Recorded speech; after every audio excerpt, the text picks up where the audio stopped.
Hindi ko maipaliwanag kung gaano ako kasaya at nagpapasalamat na nagkasama-sama tayo ulit. Hindi ko in-expect na pwede pala ito mangyari. Akala ko imposible na dahil iba-iba na yung pamilya natin ngayon.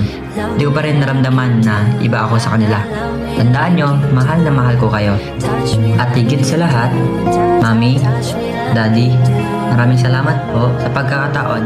Hindi po dahil sa inyo, hindi ko po mararanasan lahat ng ito. Salamat sa pag-welcome niyo po sa akin at niyo ko tinuring na iba, hindi anak. Sorry po sa lahat ng nagawa ko at naging pagtrato ko po sa inyo, ganun din sa lahat ng nakasama natin. Po, na magbabago po ako. Salamat dahil niyo po ako sinukuan at lagi niyo ako tinatama. Na-appreciate ko na po lahat ng ginawa niyo para sa akin. Taong ito, lalo ko po nakita ang halaga ng isang pamilya.